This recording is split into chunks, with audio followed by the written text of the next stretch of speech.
Professeur, commençons par un exemple simple mais très illustratif. Supposons que vous soyez un bookmaker. Et ce que fait un bookmaker, c'est qu'il fait des paris sur les chevaux, fixe les cotes, puis rembourse l'argent. Il perçoit probablement une commission entre les deux. Supposons qu'il soit un bon bookmaker et qu'il connaisse très bien les chevaux, et qu'il y ait 2 chevaux. Il sait qu'un cheval a 20% de chance de gagner et qu'un autre a 80% de chance de gagner. Évidemment, le grand public ne dispose pas de toutes ces informations. Il place donc un pari un peu différemment. Et puis il y a 10 000 $ misés sur un cheval et 50 000 $ misés sur un autre cheval. Le bookmaker est sûr de posséder de bonnes informations. Il suppose donc qu'il fixe la cote en fonction des probabilités réelles. Il la fixe à 4 contre 1. Quels seraient les résultats possibles de la course pour lui? Monétaire. Supposons donc que le premier cheval gagne. Que se passe-t-il alors? Il doit rembourser 10 000 $ et 4 fois plus. Il paie donc 50 000 $. Et il reçoit 60 000 $, n'est-ce pas? Il peut donc garder 10 000 $. D'accord. Ce qui se passe, c'est que l'autre cheval, plus probable, gagne. Il devra rembourser les 50 000 $ et le quart de cette somme, soit 12,25 $. À la fin, il paiera donc 62 un demi-millier de dollars, alors qu'il a perçu 60 000 $, n'est-ce pas? Il perdra donc, dans cette situation, 2 500 $. Dans l'ensemble, il s'attend à ne rien gagner. Il pourrait donc probablement percevoir suffisamment d'honoraires pour couvrir sa perte potentielle. Mais il y a certainement une variabilité dans les résultats. Il peut 2. Gagner beaucoup. Il peut perdre un peu. Maintenant, que se passe-t-il s'il oublie ses connaissances sur les probabilités réelles de victoire ou de défaite des chevaux et qu'il place ses paris en fonction du montant que nous avons déterminé? 3. Sont déjà pariés? Selon le marché, en fait. Et s'il fixe la cote à 5 contre 1, en fonction des paris placés? Dans cette situation, si le premier cheval gagne, il rembourse 10 plus 5 fois 10, soit 60. Et si le deuxième cheval gagne, il rembourse 50 plus un cinquième de 50, plus un autre 10. Encore 60. Ainsi, quel que soit le cheval qui gagne, il obtiendra 0. Nous en sommes sûrs à 100%. Et s'il perçoit des frais en plus, il fera un bénéfice sans risque. C'est ainsi que fonctionnent les bookmakers. Il s'agit donc d'un exemple simple. Mais il nous donne une première idée du fonctionnement d'un cadre et d'une tarification neutre à l'égard du risque. Nous ne sommes donc pas dans le domaine des paris sur les chevaux. Nous sommes en fait dans le domaine de la tarification des produits dérivés.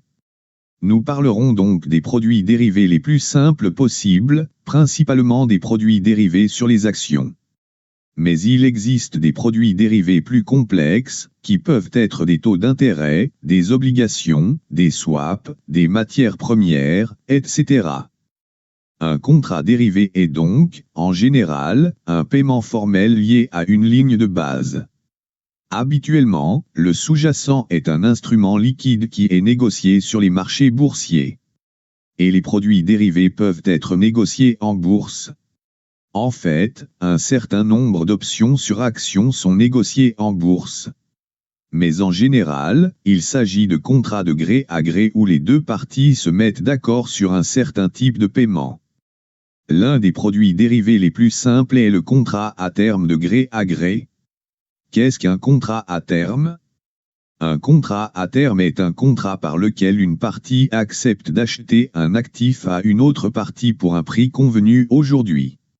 En général, ce prix à terme est fixé de telle sorte qu'à l'heure actuelle, aucune somme d'argent ne change de main.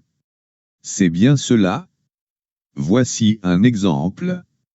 Supposons qu'il existe une action dont le prix est actuellement de 80 $. Il s'agit du prix à terme pour 2 ans. Quelqu'un accepte donc d'acheter l'action. 4. Dans 2 ans à ce prix, sans surprise, j'ai fixé ce prix de telle sorte que la valeur du contrat est actuellement de 0. Et nous verrons comment j'obtiendrai le prix. Cette ligne bleue est donc en fait le paiement. 5. Ce qui se passera à la fin, c'est ça. Le paiement, en fonction, le graphique de f au temps t jusqu'à un temps de détermination ou d'expiration, comment il dépend du prix de l'action. C'est bien cela? Il est donc évident que le paiement est égal à S-K, où S est le prix de l'action, et qu'il s'agit donc d'une fonction linéaire. Il s'avère que le prix du compteur est également une fonction linéaire, mais légèrement décalée. Nous verrons à quel point il est légèrement décalé et de combien il devrait l'être. K est généralement appelé prix d'exercice. Un autre contrat légèrement plus compliqué est appelé option d'achat.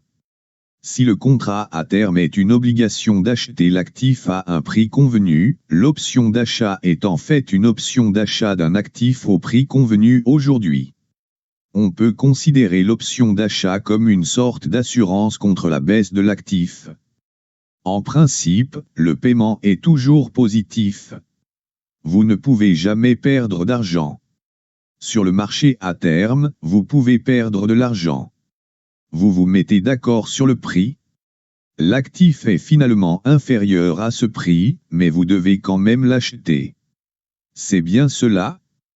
Ici, si l'actif finit à l'expiration en dessous du prix d'exercice ou hors de la monnaie, le paiement sera de 0. Si, en revanche, il finit au-dessus du prix d'exercice ou si l'option est dans la monnaie, le paiement sera de S-K comme précédemment. Le paiement sera alors égal à S-K, comme précédemment. En termes mathématiques, le paiement est donc le maximum de S-K et 0, n'est-ce pas? Et c'est ce qui se passe à l'heure d'expiration, cette ligne bleue. Quel est donc le prix de cette option aujourd'hui? Il devrait évidemment être légèrement supérieur, car même si l'actif est légèrement en dehors de la monnaie, en dessous du prix d'exercice, il y a une certaine volatilité, et il y a une probabilité que nous finissions toujours dans la monnaie à l'expiration. Vous seriez donc disposé, vous devriez être disposé à payer quelque chose pour cela. De toute évidence, s'il n'est pas du tout dans l'argent, il devrait être à 0, n'est-ce pas? 6. D'un autre côté, s'il est tout à fait dans l'argent, en fait, il devrait être tout aussi à terme. Et en fait, c'est le cas. Nous le verrons parce que la probabilité que l'actif revienne au prix d'exercice et en dessous sera faible. L'équation de Black-Scholes et la formule de Black-Scholes sont exactement la solution pour cette ligne courbe, que nous verrons dans une seconde. Un autre contrat simple, qui est en quelque sorte le pendant de l'option d'achat, est l'option de vente. Ainsi, l'option PU 7 est au contraire un pari sur la baisse de l'actif plutôt que sur sa hausse. C'est vrai? Le paiement est donc le maximum de K-S et 0. C'est donc en quelque sorte l'inverse. Également une fonction de rampe, à l'échéance. Et voici le prix actuel. Encore une fois, même s'il est dans la monnaie, s'il est tout à fait dans la monnaie, nous nous attendons à ce qu'il soit 0. S'il est tout à fait dans la monnaie, nous nous attendons à ce qu'il soit légèrement inférieur au prix à terme, simplement à cause de ce comptage. D'accord. Voici donc quelques 3 points principaux que nous essaierons de suivre tout au long du cours. Tout d'abord, nous verrons que si nous disposons du prix actuel de la ligne de base et de certaines hypothèses sur le comportement du marché ou de la ligne de base, il n'y a pas d'incertitude dans le prix de l'option, évidemment, si nous fixons le paiement. C'est vrai? D'une certaine manière, il n'y a donc pas d'incertitude. C'est complètement déterministe, une fois que nous connaissons le prix de l'Inderline. L'autre fait intéressant que nous allons découvrir est en fait la neutralité du risque, ce qui signifie qu'en fait, le prix de l'option n'a rien à voir avec les préférences en matière de risque des participants au marché ou des contreparties. Il ne dépend en fait que de la dynamique de l'action, de la volatilité de l'action. Enfin, l'idée la plus importante de ce cours est que l'appareil mathématique permet de déterminer le prix de l'option déterministe. Prenons un exemple très simple, un marché très simple, à deux périodes. Supposons que le temps soit discret et que nous soyons une étape avant l'échéance. À l'heure actuelle, le prix de notre action est de 0. Et il existe une dérivée de 0 avec un certain paiement. Nous allons en examiner quelques-unes. Nous en examinerons quelques-unes. De plus, nous ajouterons au mélange un peu d'argent liquide. C'est bien cela? Un certain montant d'argent liquide sans risque serait 0. Et sans risque signifie qu'il croît exponentiellement avec un certain taux d'intérêt R. Et il n'y a pas d'incertitude. C'est complètement, si vous avez maintenant le 0, nous savons alors, dans le temps d'été, que notre B0 croîtra exponentiellement. Il deviendra B égale à RT. Donc à 1. 8. Fondamentalement, héros inaudible moins compte du marché monétaire, plutôt.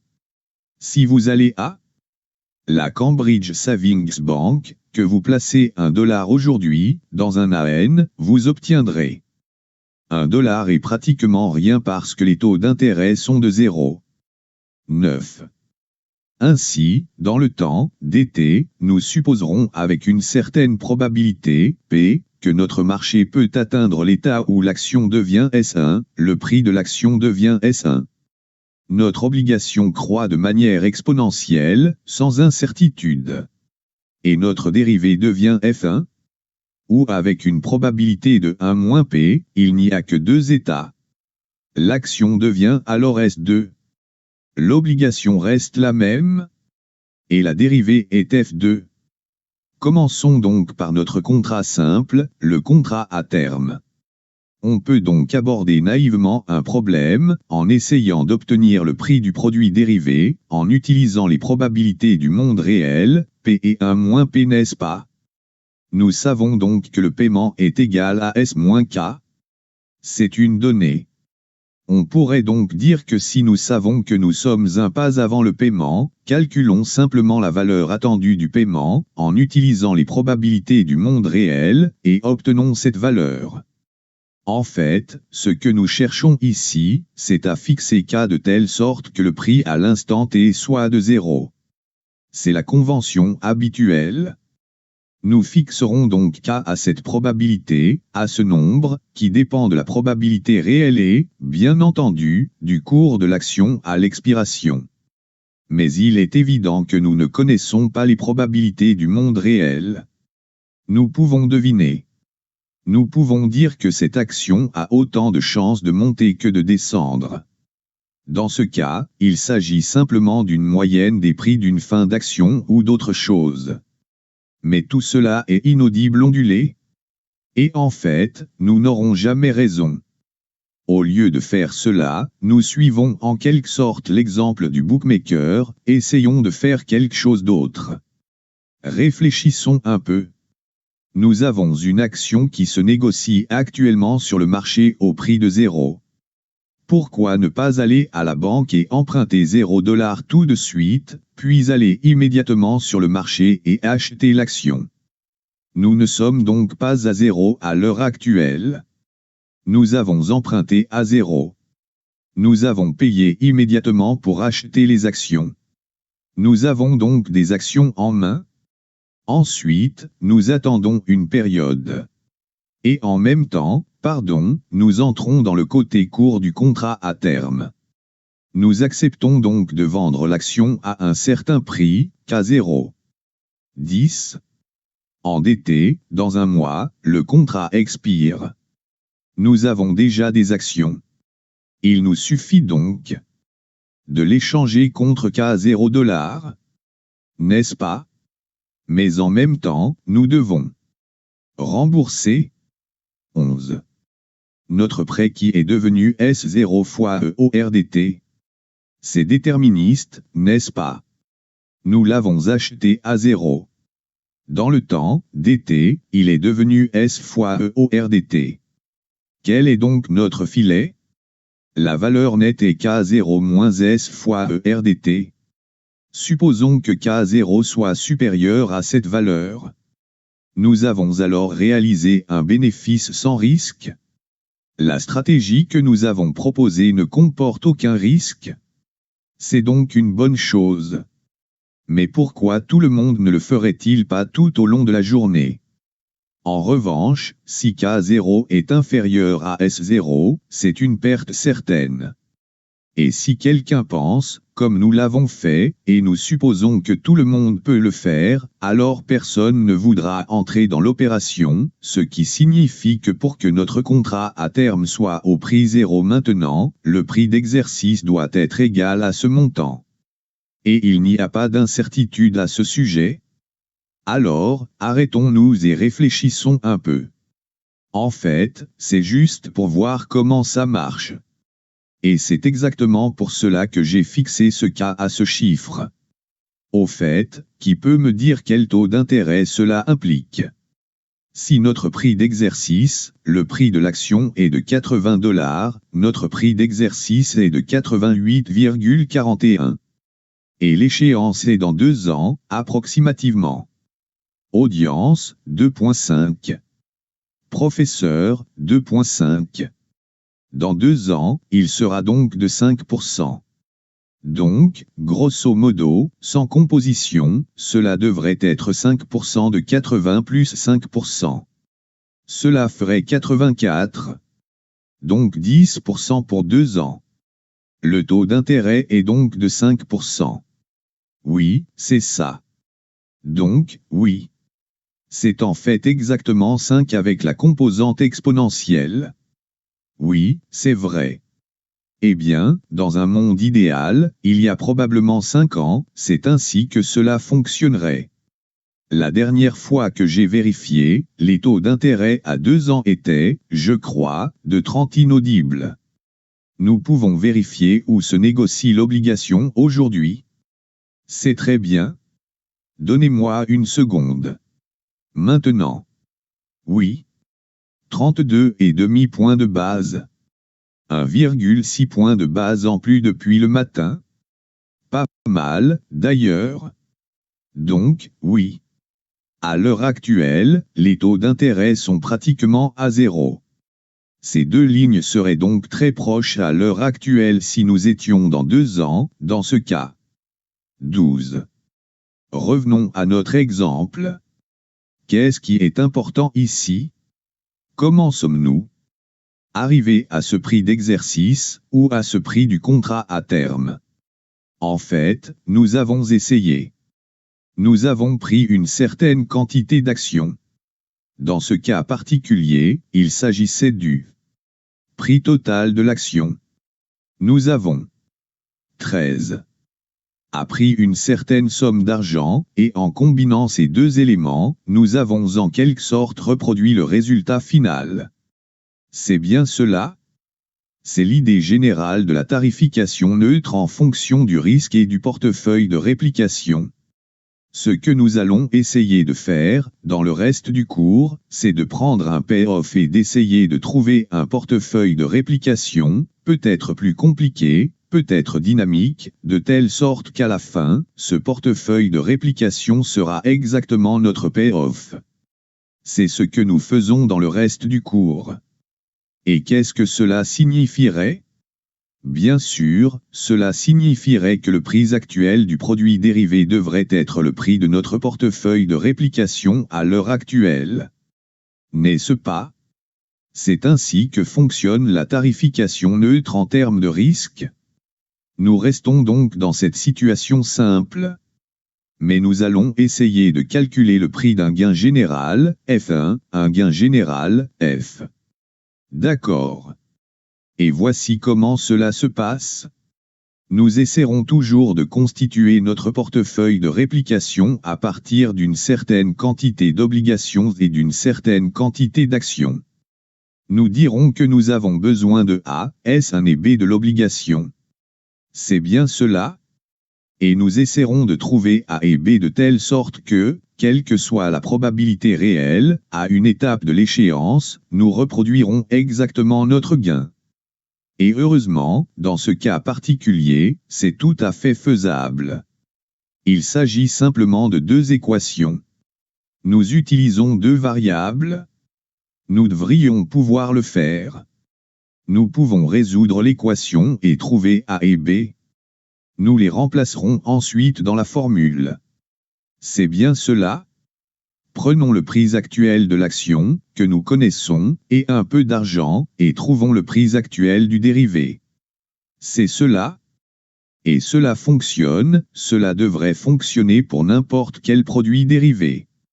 Peu importe qu'il s'agisse d'une option à terme, d'une option d'achat, d'une option de vente ou d'une option compliquée, tant qu'elle est déterministe à l'expiration. Une façon intéressante de voir les choses est de réécrire cette formule légèrement, d'une manière 14. Qui nous rappelle que l'on prend une valeur attendue, peut-être en l'actualisant par ce. Qu'il s'agit d'une valeur attendue, à un moment donné dans l'avenir. Mais cette probabilité, et c'est une probabilité parce que ce nombre Q, ici, est compris entre 15, 0 et 1. Mais cette probabilité n'a pas grand-chose à voir avec le monde réel. N'est-ce pas? En fait, il s'agit de quelque chose de différent. Mais cette probabilité existe. Et c'est ce qu'on appelle, la mesure dans laquelle notre action se comporte de la sorte est appelée une mesure de risque neutre ou une mesure de martingale. Et dans cette mesure, comme nous le verrons, la valeur du dérivé sera juste la valeur attendue de notre paiement. Et c'est, oui. C'est ce que j'essaie de dire. Alors maintenant, entrons dans le monde continu. C'est vrai? Dans le monde continu, nous aurons besoin d'hypothèses sur la dynamique de notre stock de soulignement. Supposons qu'elle soit log normale. Qu'est-ce que cela signifie?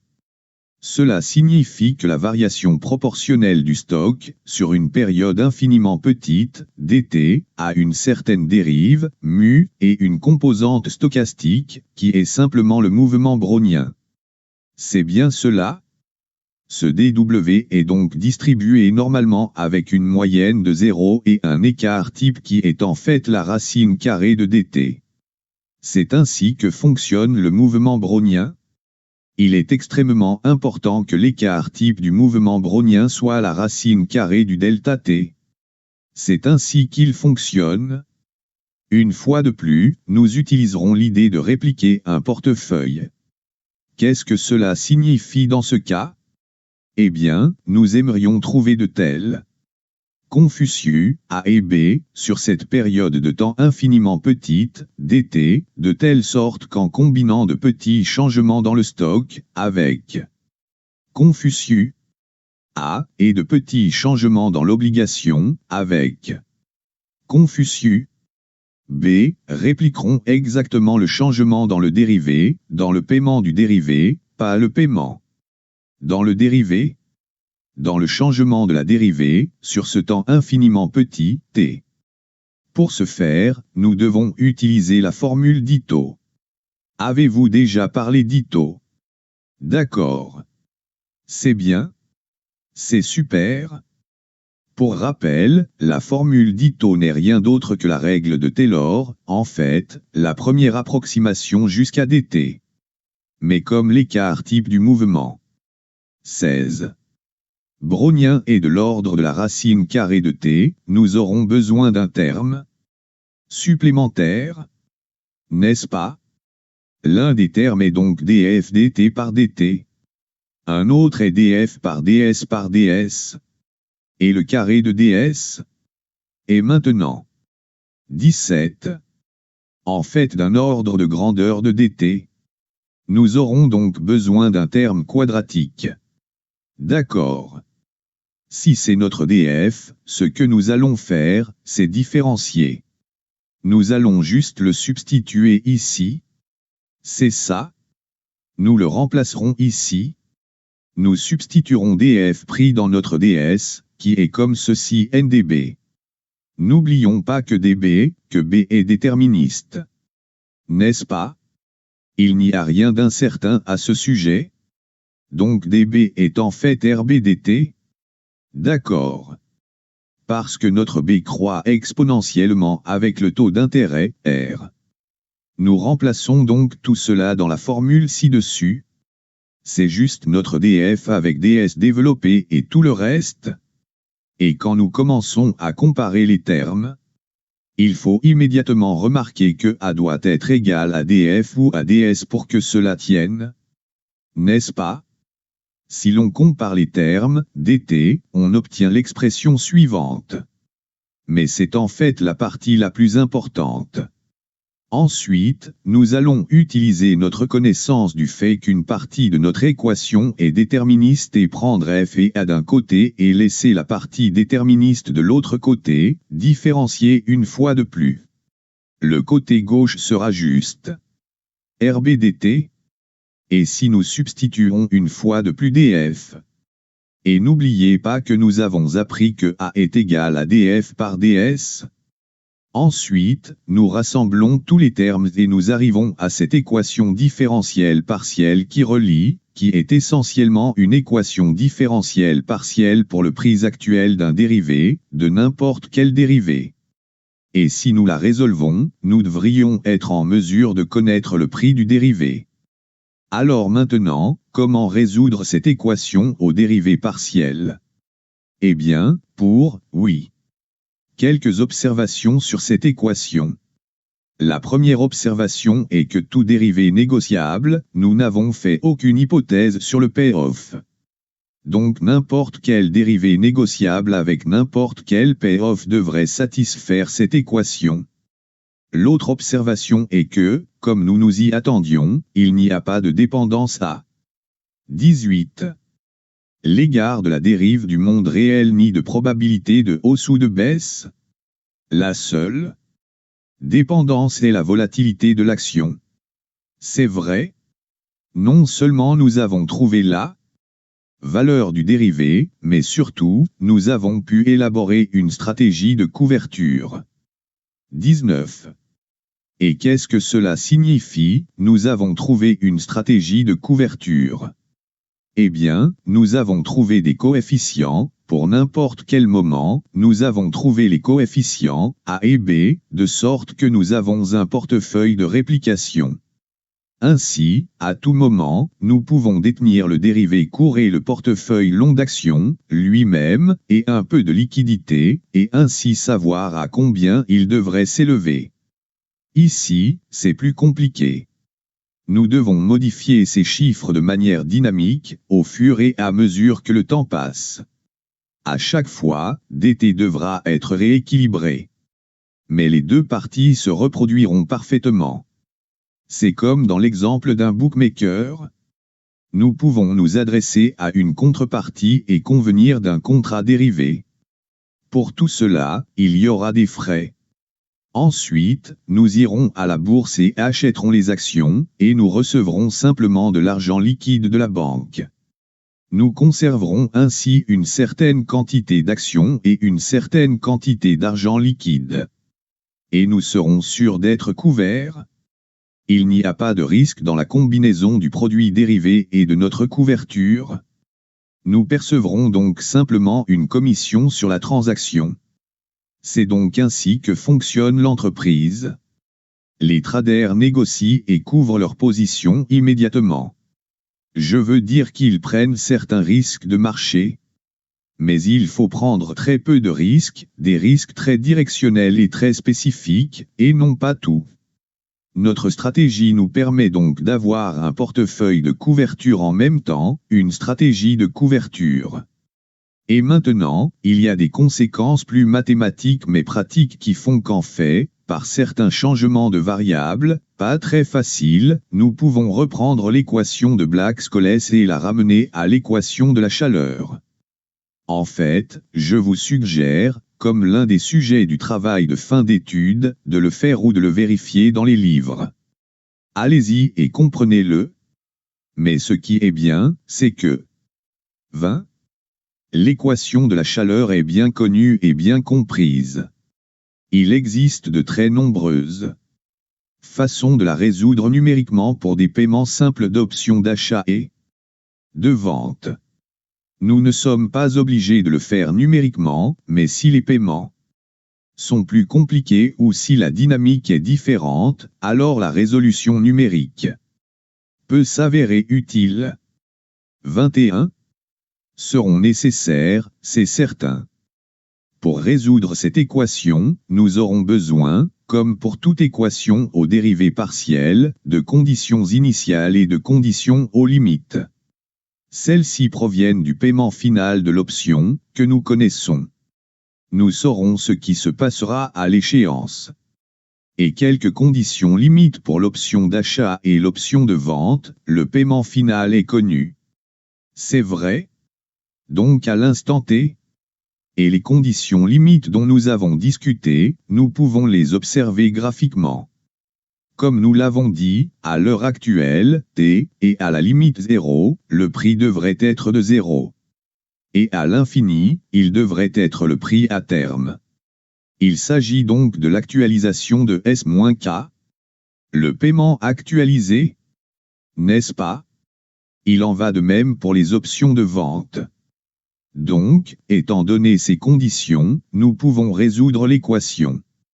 Et comme je l'ai dit, pour les options d'achat et de vente et pour une dynamique simple, dynamique de Black-Scholes ou dynamique log normale, en fait, ces équations peuvent être résolues exactement jusqu'à ce terme, la distribution normale, qui doit encore être calculée numériquement, évidemment. Mais voici les formules.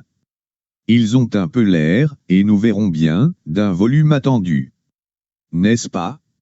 Une probabilité multipliée par une autre. Mais ce sont les formules. Et c'est ainsi que j'ai tracé les lignes sur les graphiques. Et comme je l'ai dit, en fait, au lieu de résoudre toute l'équation différentielle partielle, nous pouvons l'aborder à partir d'une position neutre vis-à-vis du risque et dire qu'en fait, le prix de notre produit dérivé n'est que la valeur attendue du paiement, escompté, probablement, à partir de l'échéance. Mais pas en temps réel ou en mesure du monde réel, mais en une mesure spécifique de risque neutre. Et comment trouver cette mesure de risque neutre? Eh bien, la mesure neutre du risque est telle que la dérive de notre action est en fait le taux d'intérêt. Il n'y a pas de risque? C'est exactement ce que nous avons vu dans notre exemple binaire. C'est exactement comme cela que nous l'avons vu dans notre exemple binaire. 22. Ainsi, même dans notre exemple binaire, la valeur attendue de notre action, selon la mesure neutre du risque, c'est-à-dire en utilisant la probabilité neutre du risque, a dérivé avec le taux d'intérêt, R. C'est donc la même chose. Cela se produit dans le cas continu. Et c'est un autre bon exercice, et je l'accepterai comme document final, que de dériver la formule de Black-Scholes juste par la valeur attendue du paiement de l'option d'achat et de l'option de vente avec la distribution normale logarithmique, la distribution terminale. D'accord. Ainsi, pour des gains plus compliqués, la vie devient plus compliquée. Certaines différences finies devraient être utilisées pour des gains plus compliqués ou des gains américains ou des gains dépendants du passé, des méthodes d'arbre ou des simulations de Monte-Carlo. Et c'est ce qui se passait dans la vie réelle. C'est ce qui s'est passé dans la réalité. Maintenant, puisque nous avons en fait beaucoup de temps, je voudrais donner un exemple de la façon dont fonctionne l'idée de répliquer un portefeuille. Je vais donner quelques autres exemples. Bon, d'accord. Voici un écran Bloomberg pour des options étrangères, des options d'achat sur l'action IBM. Cette photo a été prise il y a quelques années. Voici donc les différents prix d'exercice d'une option d'achat. Le prix actuel de l'action est de $81.14. Et voici les prix d'exercice de l'option d'achat. Il est évident que si l'option est en dehors de la monnaie, c'est-à-dire si le prix d'exercice est très élevé par rapport au cours de l'action, la valeur de l'option est de 0. Si c'est bien dans l'argent, en fait, c'est juste S moins K. Donc S est de 81 $. Et disons, le strike est de 55 $. Cela fait donc 26 $, n'est-ce pas? Il y a donc une certaine différence. Mais en fait, ici, elle est un peu faible parce que la différence devrait être due à l'actualisation, comme nous le savons. C'est vrai? Mais il s'agit d'options à court terme. 23. Il dure probablement des mois, ce qui fait qu'il n'y a pas beaucoup de remises. Cela devient donc assez parallèle. C'est la même chose ici, n'est-ce pas? Je veux dire que ceci change de 5, ceci change de 5. C'est assez linéaire. Mais il devient non linéaire autour de l'argent, autour du prix actuel de l'action. C'est vrai? Nous observons donc ce comportement. Mais pour vous dire la vérité, si vous deviez. Je n'ai pas mis de volatilité implicite ici. Mais 24. En fait, vous observeriez que le monde n'est pas celui de Black-Scholes, ce qui signifie que, quelle est l'hypothèse de Black-Scholes? L'hypothèse de Black-Scholes est que chaque option, pour n'importe quel prix d'exercice, sur une action donnée, à une échéance donnée, a la même volatilité. N'est-ce pas? Ainsi, si nous procédons à l'exercice consistant à calculer la volatilité selon la formule de Black-Scholes, à partir du prix de l'option négociée sur le marché et du prix actuel, nous découvrirons qu'en fait, la volatilité n'est pas constante en fonction du prix d'exercice. En fait, elle est asymétrique. En fait, elle est souriante. Il trouverait quelque chose comme ça, ce qui signifie que la théorie de Black-Scholes n'est pas parfaitement bonne. N'est-ce pas? Il faut donc faire quelque chose de plus compliqué. Mais dans certains cas, nous n'avons même pas besoin de faire quelque chose de plus compliqué. C'est le cas, par exemple, de la parité Put-Call. C'est le cas de la parité Put-Call. Voyons ce qu'il en est. Supposons que nous regardions l'écran. Nous connaissons donc tous les prix de toutes les options d'achat pour tous les prix d'exercice. Il y aura probablement une certaine granularité, mais nous les connaissons. Mais au lieu de fixer le prix d'une option d'achat, nous devons fixer le prix d'une option de vente. D'une manière ou d'une autre, nous ne savons pas à quoi ressemble la dynamique de notre stock. Nous soupçonnons donc fortement qu'elle n'est pas exactement log normal. Il y a donc une certaine volatilité. Elle n'est pas constante. Le monde n'est pas exactement celui de Black-Scholes. Comment fixer le prix de Put? Voyons voir. Nous allons regarder assez longtemps les paiements de l'option d'achat et de l'option de vente. Quel est le paiement d'une option d'achat avec un certain prix d'exercice? Cela ressemble à ceci. C'est ça. Le paiement de l'option de vente, avec le même prix d'exercice, ressemblerait à ceci. Et si nous achetons un call et vendons un Put? Cela se passerait ainsi. C'est ça. Ligne droite. Ça ressemble beaucoup à forward, non? Donc si nous soustrayons le stock d'ici, le déplaçons d'ici, alors il devrait être, ouais, moins qu'à ouais. 25. Je pense que les signes sont corrects. Je crois que j'ai bien compris les signes, n'est-ce pas? Et ce n'est qu'un nombre. Et c'est juste un nombre, n'est-ce pas? 26. Et c'est ce qui se passe au moment du paiement. Donc, si nous prenons ce portefeuille, si nous agissons maintenant, achetons un call, vendons un Put et vendons une action, nous savons qu'à la fin, nous obtiendrons à coup sûr le cas en argent. N'est-ce pas? Ce qui signifie que maintenant, c'est au moment T. Il me semble donc que si nous écrivons ceci, et qu'il s'agit simplement du prix actuel de l'action, cela devrait être, n'est-ce pas? Il nous suffit d'actualiser ce prix pour obtenir maintenant ce montant de liquidité, ce qui signifie que notre Put, à tout moment, T, est l'action moins K. N'est-ce pas? Ainsi, si nous connaissons tous les prix pour n'importe quel prix d'exercice, car si nous connaissons le prix d'un call, nous n'avons pas besoin de Black Scholes ou de quoi que ce soit d'autre. Nous pouvons immédiatement dire à tout le monde combien coûte un pu. C'est ça. Cette relation est donc en fait une parité call-pu. Et c'est, encore une fois, un portefeuille de réplication. Il s'agit d'un portefeuille de réplication simple. Il est statique, ce qui signifie que nous l'avons fixé maintenant et que nous ne le modifions pas jusqu'à l'expiration. C'est donc très bien ainsi. Mais c'est ainsi que cela fonctionne. Un autre exemple. Pour cet exemple, j'ai en fait une image. Encore une fois, nous avons la même situation. Nous avons des prix d'appel. Mais au lieu de fixer le prix d'un appel, nous voulons fixer le prix d'un numérique. Qu'est-ce que le numérique? Digital est un contrat étrange, dont le paiement est juste une fonction. En fait, il s'agit d'un pari sur le fait que l'action finira au-dessus du prix d'exercice, K. N'est-ce pas?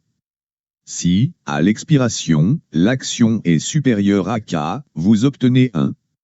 Si elle est inférieure, vous n'obtiendrez rien, 0. D'accord. Donc, il s'agit donc d'un contrat très intéressant. La question est de savoir si nous pouvons en fixer le prix, étant donné que nous connaissons les prix des appels. Et je suggère que nous utilisions l'idée de répliquer le portefeuille. Une idée sur la façon de procéder. 27. C'est la question type que je pose lors d'un entretien. Faites donc comme si vous étiez en train de passer un entretien. Oui. Audience, vous inaudible l'option d'achat, et ensuite vous vendez l'option d'achat, tout comme le plus petit ou le plus grand prix d'exercice. 28. Professeur, oui. La grève des appels? Oui, vous avez tout à fait raison. C'est bien. Vous avez une offre? Oui, c'est ça. Voilà comment ça se passe. Il s'agit d'un strike K? D'accord. Achetons un call avec le strike K moins 1,5 et vendons un call avec le strike K plus 1,5. D'accord. Nous venons de vendre. Donc si nous combinons ces deux, en fait, si c'est un. Ouais. Si c'est un, ça devrait ressembler à ça. Très bien. À quoi cela va-t-il ressembler? Évidemment, ici, c'est 0, n'est-ce pas? Alors ce sera comme ça? C'est ça? Et après cela, ce sera quoi? Audience, constant. Professeur, il sera constant. C'est vrai? Et comme il s'agit de K moins 1,5 et de K plus 1,5, il sera exactement égal à 1. D'accord. C'est bien. Donc notre paiement, à la fin, sera comme ceci. C'est donc une bonne chose. Mais la pente est assez forte.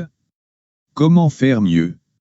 Eh bien, si nous l'achetons à K moins 1/4, et que nous le vendons à K plus 1/4, et que nous les combinons, ce sera exactement la même chose, mais le niveau sera de 1,5. Nous devons donc en acheter 2 et en vendre 2. C'est bien cela? Nous pourrions tout aussi bien choisir K moins epsilon et K plus epsilon, de sorte que le prix d'achat au prix d'exercice, K, moins epsilon, moins le prix d'achat à K, plus epsilon, divisé par 2 epsilon. C'est vrai? Ces 2 epsilon. Confucius, ont besoin d'un retour à l'échelle 1. C'est vrai? En fait, si nous optons pour le petit epsilon, nous avons besoin de beaucoup des deux. Et c'est ainsi que, c'est l'approximation de notre prix numérique. Et c'est ainsi que, c'est l'approximation de notre prix digital. Et c'est en fait ainsi que les gens sur le marché fixent les prix et couvrent, surtout, les contrats numériques, parce que les contrats d'achat sont liquides et qu'ils sont négociés sur les marchés boursiers, alors que les contrats numériques sont beaucoup moins liquides. Ainsi, quelqu'un rappellera la contrepartie, conclura un contrat numérique et le couvrira sur le marché boursier. Ces deux appels constituent un écart d'appel. Mais maintenant. 29. Dites-moi, est-ce surprenant que... Je veux dire, qu'est-ce que cela vous rappelle? Oui, c'est vrai. Il s'agit donc d'un dérivé du prix de l'option d'achat, mais par rapport au prix d'exercice. N'est-ce pas? Est-ce surprenant? 30. À quoi ressemblait notre prix d'appel? C'est une rampe. C'est une rampe. Si nous prenons un dérivé de ceci, QU obtiendrons-nous? Oui. Audience, inaudible. Professeur, c'est vrai. En fait, si nous faisons quelque chose d'encore plus bizarre avec ceci, et qu'ensuite je prends un carré ou autre chose, la même chose s'appliquera. Ce n'est donc pas du tout surprenant. C'est tout à fait normal. C'est ainsi que l'idée de répliquer des portefeuilles est extrêmement puissante. Et en fait, c'est ce qui se passe dans la vie réelle. Dans la vraie vie, vous avez un produit dérivé compliqué que vous devez couvrir. Et comment se couvrir? Vous trouverez quelque chose d'autre qui reproduit, dans une certaine mesure, reproduit votre gain. C'est ce que vous allez essayer de faire. Et ce sera votre portefeuille de couverture. En général, il est dynamique. Vous devrez donc le rééquilibrer. C'est ainsi que vous réduisez les risques.